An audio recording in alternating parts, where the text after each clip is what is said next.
श्री कृष्णम वंदे जगद्गुरु। इदम श्री सद्गुरुवे नमः। वाग में एक युग दृष्टा का जीवन दर्शन ऑडियो 11। पिछले ऑडियो में परम पूज्य गुरुदेव के जीवन के कुछ महत्वपूर्ण प्रसंगों को जाना, जिन्होंने आत्मवत सर्वभूतेषु मातृवत परदारेषु और परद्रव्येषु लोष्टवत की उक्ति को सार्थक किया, और फिर कुछ मार्मिक प्रसंग समझे, अनुभव किए, जहां उन्होंने छपको अम्मा की सेवा की और जो लाला हुब्बा लाल जी थे उनको किस तरह संतावना दी और उनकी किस प्रकार सेवा की। सुनसान के सहचर से जुड़ी कुछ भावनाएं पढ़ी और गुरुदेव ने साधना की मनोभूमि में हमें समझाई कि साधना में माला की संख्या से ज़्यादा महत्वपूर्ण भावनाओं का परिष्कार है। अब हम परम पूज्य गुरुदेव के जीवन के किशोरावस्था के कुछ हृदय स्पर्शी प्रसंगों को साथ साथ मिलकर पढ़ते हैं। बाल्यकाल व युवावस्था के दिनों में कोई धूनी रमाकर घंटों जप करता बैठा रहे तो ऐसा जीवन असामान्य ही कहा जाएगा। हमारे देश में ऐसी असामान्यताओं की या तो जमकर पूजा की जाती है या खुलकर उपहास उड़ाया जाता है। पूज्य गुरुदेव जिस मिट्टी के बने थे उसमें उन्होंने अपने कठोर तप की बाहर वालों को खबर तक लगने नहीं दी। वे एक सेवा भावी, विनम्र, औरों के प्रति सदाशय पंडित जी के पुत्र के रूप में शीघ्र ही अपने गांव व आसपास के इलाकों में प्रख्यात हो गए। आवलखेड़ा में बिताए उनके तीसरे दशक के उत्तरार्ध व चौथे के पूर्वार्ध के दिन बहुरंगी गतिविधियों से भरे पड़े हैं। जो कुछ जानकारी समकालीन व्यक्तियों से मिली है वह यहाँ प्रस्तुत की जा रही है। इस अवधि में वे आवलखेड़ा, आगरा व आसपास के गांवों में सक्रिय रहे। सन 1936 तक स्वतंत्रता संग्राम के सेनानी के नाते बहुत ही समर्पित क्रांतिकारी की भूमिका निभाते रहे। ग्रामीण किसानों की उन दिनों स्थिति बड़ी दयनीय थी। सिंचाई के साधनों व कीटनाशक दवाओं के अभाव में खेतों की पैदावार बहुत कम होती थी। पूज्य गुरुदेव ने अपने ग्रामीण अनुभव व अध्ययन के आधार पर अनेक फसलों को उगाने, रख रखाव, अधिक उपज लेने का महत्व दर्शाने वाली 1 पैसा मूल्य की 16 पुस्तकें प्रकाशित की। फसली बुखार, पशुओं को रोग से कैसे बचाएं, इन सब पुस्तकों को वे नगण्य से मूल्य पर हाट बाजार में जाकर बांटा करते। यह बात अलग है कि घर से कोई मदद न मिलने के कारण उन्होंने अपनी प्रथम पत्नी श्रीमती सरस्वती देवी के सोने की हंसली ही गिरवी रखकर यह काम किया। खड़ी हिंदी में ये सब किताबें लिखी जाती तो शायद जनता प्रभावित नहीं होती। देहाती ब्रज भाषा में उन्होंने जाति भेद, मृतक भोज, खर्चीली शादी, पंडावाद एवं अन्यान्य अंधविश्वासों पर 5 पुस्तकें बड़ी ही व्यंग्यात्मक शैली में लिखी जो बहुत लोकप्रिय हुई। एक पुस्तक बेटा की 13वीं में वे लिखते हैं कि पंडित जी दही बूरा कुल्हड़ पर कुल्हड़ पिए जा रहे हैं, वह कंगाल हो गए, घर वालों को उल्हाना सुना रहे हैं। चौह पोहे के खाजे में मोह मार रहे। समाज की मूढ़ मान्यताओं के प्रति क्रांतिकारी अभियान उनका तब से ही आरंभ हो चुका था। इस अवधि में उन्होंने देशभक्ति की ओजपूर्ण कविताएं लिखी। ये सभी कानपुर के विद्यार्थी संपादक गणेश शंकर विद्यार्थी, कोलकाता के विश्वामित्र तथा आगरा के दैनिक सैनिक में प्रकाशित होती रहीं। किस्मत, मस्ताना जैसी प्रसिद्ध पत्रिकाओं में भी वे कविताएं भेजते रहे। दुर्भाग्यवश इन कविताओं का संकलन अब उपलब्ध नहीं है, नहीं तो पाठकों को उनके किशोर लेखक के स्वरूप की जानकारी मिलती। 1940 में अखंड ज्योति प्रकाशित करने से पूर्व तो वे सैनिक पत्र में ही मतजी नाम से भी कार्य करते रहे थे तथा स्वतंत्रता संग्राम के क्रांतिकारी स्तर का संघर्ष भी करते रहे। उनका मतजी नाम पढ़ने के 2 कारण बताए जाते हैं। एक तो देशभक्ति के लिए उन्मुख थे, जिनमें अंग्रेजों के कुशासन से लेकर देश को मुक्त कराने के लिए प्राणपण से उन्हें लगना पसंद था। दूसरे, एक घटना जिसकी चर्चा आगे की गई है, उसमें पुलिस पिटाई से इतना बेहोश होकर कीचड़ में रात्रि भर पड़े रहे कि अगले दिन लोग यह सोचकर ढूंढने निकले कि शायद अब मरा गए होंगे। देखा तो बेहोश थे, हाथ में झंडा अभी भी था। उनकी यह लगन, चाहे मर जाए देखकर, उनका मतुआ या मत नाम सन 1927-29 में ही पड़ गया था। आर्थिक दृष्टि से कड़की के दिन थे, क्योंकि स्वतंत्रता सेनानी होने के नाते इनके घर कई बार पुलिस छापा मार चुकी थी। कुर्की भी हो चुकी थी। डर के मारे कोई फसल भी नहीं उठा रहा था। वे घर वालों को समझाते कि थोड़े दिन कष्ट सहना है, फिर सब ठीक हो जाएगा, पर वस्तुतः सब उनकी इस देश निष्ठा से परेशान थे। इन्हीं दिनों के जीवन का एक विचित्र प्रसंग है, जिसमें उनकी गौमाता के प्रति भक्ति व पर दुख कातरता की अनुभूति होती है। सिया राम में सब जग जानी वाली नवनीत अंतःकरण से परिपूर्ण युवा श्री राम ने देखा कि गांव के कुछ मुसलमान कसाई 2 गायों को, जो अभी भी पर्याप्त दूध दे सकती थी, मात्र लंगड़ी थी काटने के लिए ले जा रहे थे। पूछा कि उन्होंने कितने में खरीदी।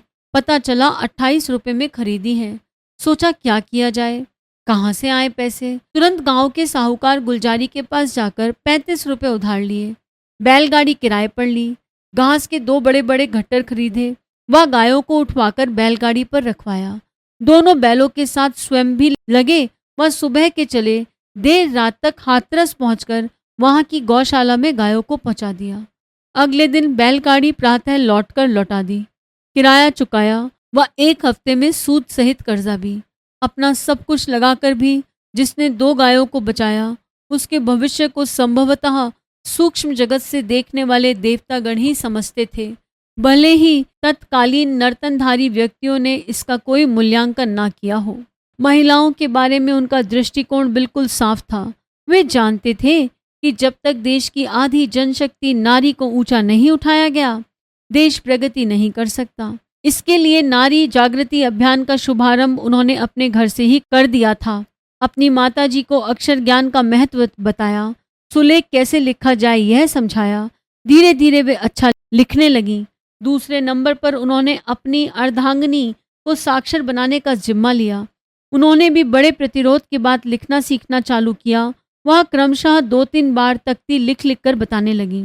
वे इन सब का महत्व दोनों को बराबर समझाते रहे।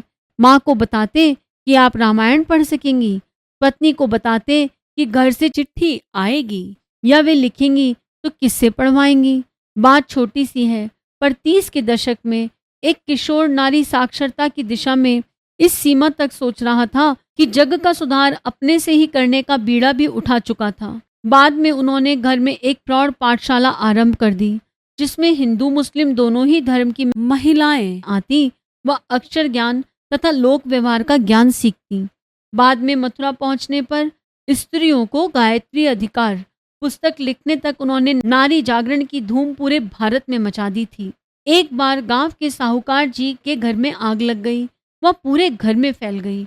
लोग बाल्टी भर के पानी तो डालने लगे, पर किसी को उनकी युवा बहू की चिंता नहीं थी, जो अंदर फंसी बैठी थी। छप्पड़ के पास से एक नसैनी लटक कर आंगन में जाती थी। मत जी ने ना आव देखा ना ताव, चढ़कर तुरंत आग में पहुंचे। वह जब तक छप्पड़ नीचे गिरे उसे लेकर बाहर आ गए। वह प्राथमिक चिकित्सा दी। जब तक साहूकार जी धन्यवाद देते वे रवाना हो चुके थे। ऐसी थी उनकी सेवा साधना।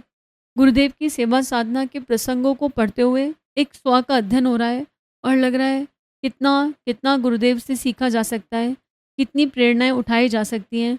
बस इसको अपने अंतर मन में खाद पानी देना है। जो भी पढ़ रहे हैं तो आप खाद पानी देने के लिए क्या करते हैं, आपने अपने लिए क्या व्यवस्था बनाई है, ये हम सबसे ज़रूर साझा कीजिए। आवलखेड़ा की ही एक और घटना नारी मुक्ति से जुड़ी है।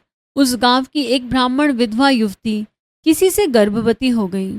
माँ बाप पूरे गांव में निंदा भाजक बन गए। उसे घर से बाहर ना निकलने देते थे। कोई गर्भपात की सलाह देता था तो कोई युवती को जहर देने की। पूज्य गुरुदेव ने साहस किया व उसके घर वालों से बात की कि इसका पुनर्विवाह कराने की जिम्मेदारी मैं लेता हूँ। जो इससे विवाह करेगा वह इसके बच्चे की भी देखरेख करेगा। वे उसे मथुरा आर्य समाज ले गए, जहाँ की चौक शाखा के बाद में प्रधान बने तथा उचित वर ढूंढकर उसका विवाह एक विदुर से करा दिया। उसने बड़ी उदारता पूर्वक उसकी संतान को अपने पास रखा। इन दिनों अभी वह महिला कानपुर के एक मोहल्ले में अपने जीवन का उत्तरार्ध बिता रही है। वह हर पल धन्यवाद देती है उस देवदूत का जिसने उसे कुरीतियों की बेड़ी से मुक्त कराया। एक विधवा का पुनर्विवाह क्या कोई सोच सकता था उन दिनों? अब ये माताजी हैं या नहीं पता नहीं, लेकिन उनकी भावनाएं आज भी सूक्ष्म में पूरी तरह हैं। क्योंकि हम जो क्रम पढ़ रहे हैं आज 2025 में पढ़ रहे हैं और जब ये लिखा गया होगा वो समय और अब के समय में अंतर है। एक विधवा का पुनर्विवाह क्या कोई सोच सकता था उन दिनों? समाज सुधारक श्री राम की लगन देखकर सब दंग तो रह गए, पर किसी ने कल्पना न की होगी कि आने वाले वर्षों में यह व्यक्ति पूरे भारत में आदर्श विवाहों की धूम मचा देगा। पतितों शोषितों का उद्धार एक मसीहा ही कर सकता है। वस्तुतः करुणा, आत्मवत सर्वभूतेषु जैसी भावनाएं उनमें कूट कूट कर भरी थी। अगस्त 1930 का एक प्रसंग है। उनकी हवेली के फाटक की सफाई तथा ताऊजी की घोड़ी पर खर हरा करने को एक सफाई कर्मचारी आता था, गिरवर। सहज भाव से उसने कहा, श्री राम जी, हमें भी अपने यहाँ सत्यनारायण भगवान की कथा करानी है, पर हम अछूतों के यहाँ तो कोई कैसे आएगा। उसकी करुण वाणी पूछे वर को स्पर्श कर गई। वे बोले, कल तुम सब नहा धोकर तैयार रहना, हम तुम्हारे घर आएंगे। उसको विश्वास नहीं हुआ, पर वे पहुंच गए।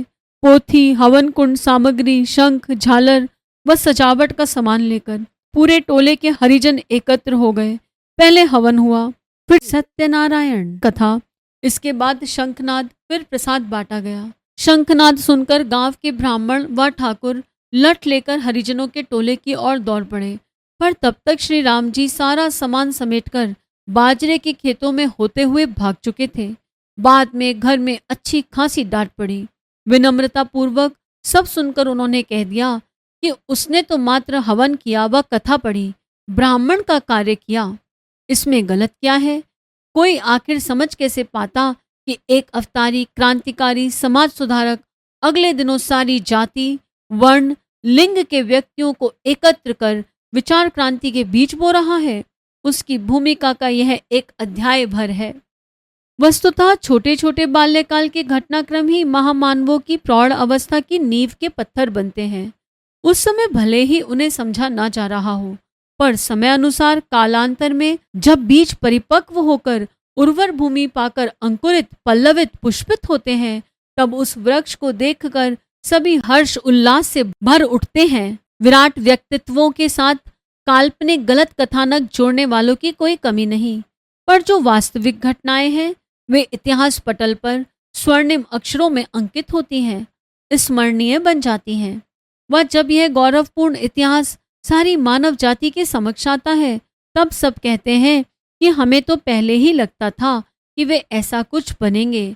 महापुरुषों का मूल्यांकन वस्तुतः समय पर जीवित रहते नहीं हो पाता, बाद में इनकी महत्ता समझ में आती है। परम पूज्य गुरुदेव के ये सारे जीवन प्रसंग इतने ज़्यादा प्रेरणापद हैं और निश्चित ही हम इनसे प्रेरणा पाएंगे और इनको जन जन तक पहुंचाएंगे और एक साझेदारी करेंगे कि गुरुदेव की लेखनी और गुरुदेव के इस दिव्य जीवन को विश्व ब्रह्मांड में पहुंचा सके। आगे पढ़ते हैं।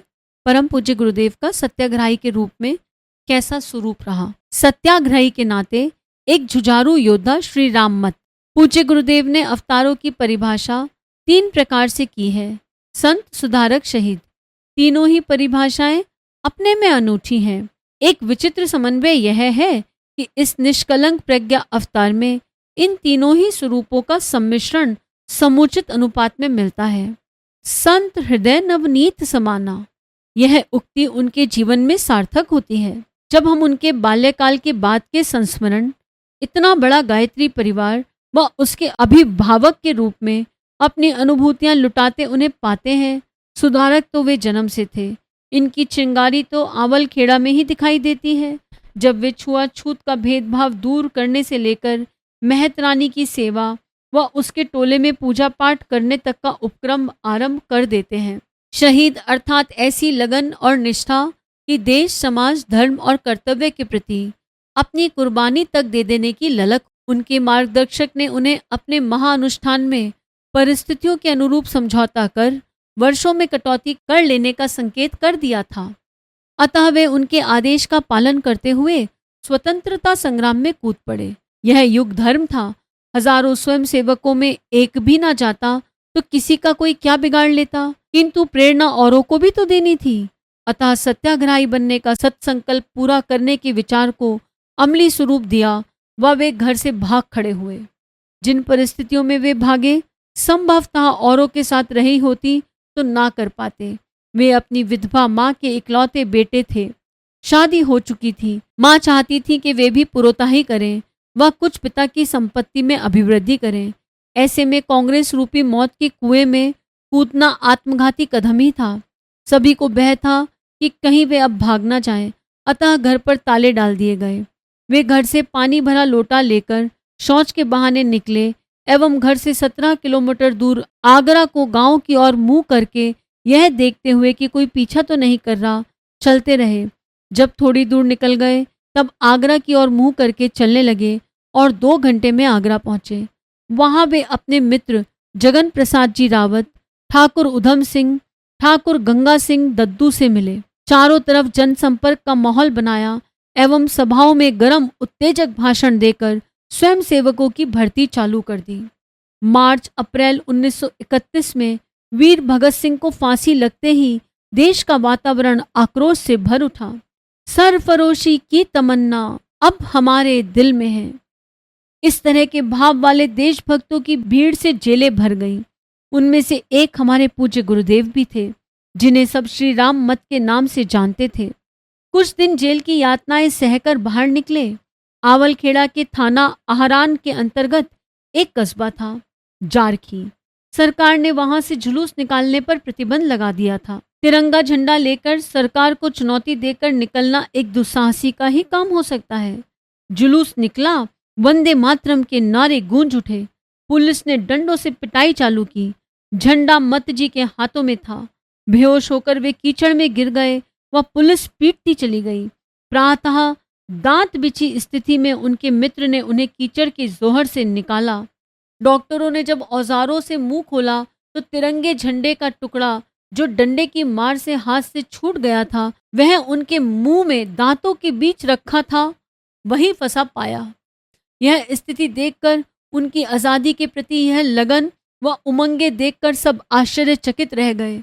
मत जी का नाम अब और भी प्रख्यात हो गया। सत्याग्रह आंदोलनों के अंतर्गत टेलीफोन के तार काटने से लेकर पुलिस थानों पर छापे मार हमले बोलने तक का कार्य उन्होंने व उनके युवा मित्रों ने किया। अपने 6-8 वर्ष के इस जीवन काल में गुरुदेव का योद्धा वाला वह रूप उभर कर आता है, जिसको हम परिमार्जित प्रौढ़ रूप में बाद में पंडों से संघर्ष करते हुए सहस्त्र यज्ञ में तथा पूरे समाज में संव्याप्त अनीति से मोर्चा लेते हुए युग निर्माण के सूत्रधार के रूप में देखते हैं। अगणित चोटें खाई। इस पर आजादी के सिपाही ने जो बिना नाम व यश की आकांक्षा से लड़ा, वह एक स्वयं सेवक मात्र रहना जिसने पसंद किया। अपने जीवन काल के इस अध्याय पर पूज्य गुरुदेव अपनी आत्मकथा में जो लिखते हैं, उनकी लिपि में वह इस प्रकार है। देश के लिए क्या किया, कितने कष्ट सहे, सौंपे गए कार्यों को कितनी खूबसूरती से निभाया, इसकी चर्चा करना यहाँ सर्वथा अप्रासंगिक है। उसे जानने की आवश्यकता प्रतीत होती हो तो वे उत्तर प्रदेश सरकार के सूचना विभाग द्वारा प्रकाशित आगरा संभाग के स्वतंत्रता सेनानी पुस्तक पढ़ लें। उनमें ढेरों महत्वपूर्ण कार्यों के साथ हमारे नाम का उल्लेख अनेक बार हुआ है, पर यहाँ तो केवल यह देखना है कि हमारे हित में मार्गदर्शक ने किस हित को ध्यान में रखा। इस आत्मविवेचना में कितना भोलापन है। वह यश न लेने की, आत्मस्तुति न करने की एक ऐसी वृत्ति का दर्शन होता है जो आज कहीं दिखाई नहीं देता। उन दिनों 2 दिन जेल काटने वाले भी आज मंत्री पद की शोभा बढ़ा रहे हैं। जब देश की भूखी जनता दाने दाने को तरसती रही, तब उन्होंने अपने कोठे भरे, पर निस्पृह लोग से भी उन दिनों भी थे। इसके साक्षी हैं पूज्य गुरुदेव, जिन्होंने अपनी इस 8 वर्ष की तपस्या का प्रतिदान न सुविधाओं के रूप में लिया, न पद वैभव के रूप में। तामपत्र लिया तो वह भी तब जब शासन की ओर से एक मंत्री महोदय ने स्वयं निवास स्थान पर आग्रह पूर्वक समर्पित किया। पेंशन उन्होंने शासन के हरिजन फंड या प्रधानमंत्री राहत कोष में प्रतिमाह जमा कर दिए जाने का अनुरोध किया, जो कृतज्ञता पूर्वक शासन ने स्वीकार कर लिया। उनके मार्गदर्शक बहादुरी का जो इम्तिहान ले रहे थे, उसमें वे पूरी कसौटी पर खरे उतर रहे थे। गुरुदेव बताते थे कि इस अवधि में जेल व जेल से बाहर अनेक प्रकृति के लोगों से मिलना हुआ। इनमें बहुत कुछ सीखने को मिला। जेल में ही लोहे की तसली की पीठ को कागज, कंकड़ को फाउंटेन पेन, लीडर की एक पुरानी प्रति को पाठ्य पुस्तक बनाकर साथियों से पूछते पूछते अंग्रेजी सीख ली। उत्तर भारत की प्राय सभी भाषाओं का अभ्यास जेल में रहते रहते होता रहा।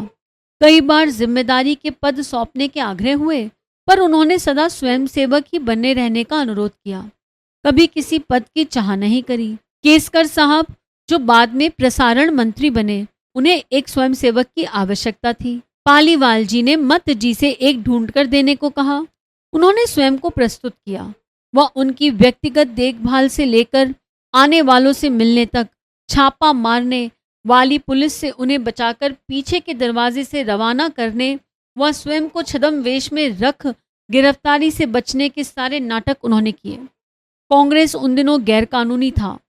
कलकत्ता अर्थात कोलकाता में 1933 में एक बड़ा अधिवेशन होने जा रहा था। देश भर से सत्याग्रही कोलकाता रवाना होने लगे। सरकार ने बंगाल की सीमा में प्रवेश करने के लिए बड़ी संख्या में हर जिले की सीआईडी लगा रखी थी। वर्धमान स्टेशन पर हर डब्बे की तलाशी लेकर गिरफ्तारियां की गई। आगरा से चला आखिरी जत्था श्री रावत जी, गोपाल नारायण व श्री राम मत का था।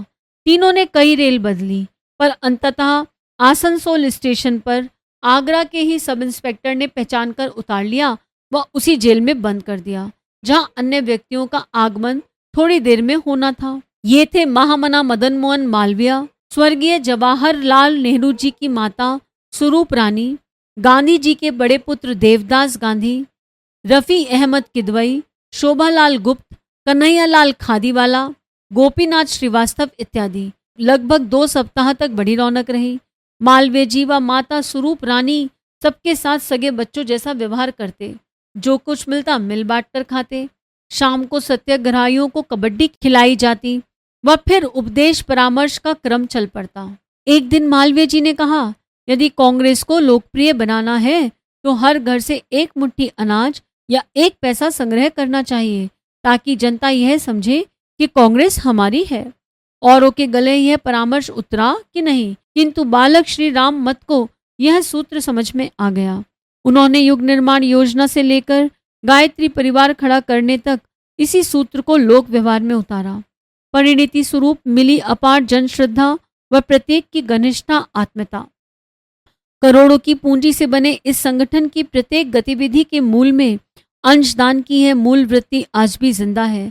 इसी ने इसे करोड़ों भारतीयों का संगठन बनाया है। आसनसोल जेल का प्रसंग चल रहा था। वहां से सरकार ने सभी को छोड़ दिया। वह सभी कोलकाता पहुंचे। अन्य लोग तो मंच की तरफ बढ़ गए। पूज्य गुरुदेव उत्तर प्रदेश के ग्रामीण परिकर से आए सत्याग्रहियों के जत्थे में मिल गए। सबकी कुशल पूछी, वह उन्हीं के साथ लौट आए। आने के बाद पुनः सैनिक प्रेस में कंपोजिंग, प्रूफ रीडिंग, संपादन का काम संभाल लिया। कई बार प्रेस पर छापा पड़ता, क्योंकि श्री कृष्ण दत्त जी पालीवाल इसके मालिक थे। वह सभी सेनानी उन्हीं के पास रह रहे थे। ऐसे में नियमित रूप से संयत भाषा में सेंसर से बचाते हुए पत्र निकालने का काम एक कुशल स्तर का संपादक ही कर सकता था, जिसे पूज्यवर ने बखूबी किया। इन दिनों एक क्रांतिकारी काम उन्होंने और किया। गांधी इरविन समझौते के अंतर्गत एक विषय लगानबंदी का भी था। आगरा का सबसे बड़ा जिला संयुक्त प्रांत का था। लगानबंदी संबंधी आंकड़े पंत जी ने नैनीताल से मंगवाए। पूज्य गुरुदेव ने अकेले गांव-गांव में घूमकर किसानों के नाम, रकबा, लगान की रकम आदि की पूरी छानबीन कर सारे आंकड़े तैयार किए। इतनी विस्तृत प्रमाणिक जानकारी पंत जी के पास पहुंची, तब उन्हें यह मालूम हुआ कि यह काम श्री राम मत नामक एक देहाती स्वयंसेवक का है। तो उनके आश्चर्य का ठिकाना ना रहा। इन्हीं आंकड़ों के आधार पर पूरे प्रांत के उन सभी देशभक्त किसानों या गांवों का लगान माफ कर दिया गया जिन्होंने लगानबंदी का ऐलान किया था। स्वयं महात्मा गांधी ने इस कार्य की प्रशंसा करते हुए कार्यकर्ताओं से कहा था, कांग्रेस को कार्यकर्ता चाहिए तो इस स्तर का। गुरुदेव के जीवन व्रत का यह 1936 तक का प्रसंग बड़े उतार चढ़ावों व संघर्ष बड़े घटनाक्रमों से भरा है। इसका वास्तविक मूल्यांकन तब होगा जब लोग जानेंगे कि एक सर्वोच्च स्तर का धर्मोपदेशक महर्षि अरविंद की तरह ऐसा क्रांतिकारी जीवन जीता रहा जिसकी हमें कोई जानकारी तक नहीं थी। परम पूज्य गुरुदेव के इस क्रांतिकारी स्वरूप से हमारे अंतःकरण में क्या प्रेरणा उठी, हमें इस बारे में विचार करना चाहिए। हम भारत माता के लिए, देश के लिए, तिरंगे के लिए क्या कर सकते हैं? हमारे पास जो भी योग्यताएं, प्रतिभाएं भगवान ने दी हैं, हम उनको समाज के हित में लगा सकते हैं। हम चाहें तो अपनी उपासना में 5 मिनट भारत माता का चिंतन ध्यान करके गायत्री मंत्र ब्रह्मांड में भेज सकते हैं। हम चाहें तो अपने सोशल नेटवर्किंग प्लेटफॉर्म के थ्रू भी इस कार्य को कर सकते हैं। सूक्ष्म, स्थूल, भावनात्मक जिस भी स्तर पर हमारे लिए संभव हो, हमें अपनी परिस्थितियों को जानना, देखना, समझना है और उसके अनुरूप एक संकल्प हम सबके अंतःकरण में आज अवश्य उठे, यही गुरुवर से प्रार्थना। सभी को प्रणाम। 21वीं सदी उज्जवल भविष्य। भारत माता की जय।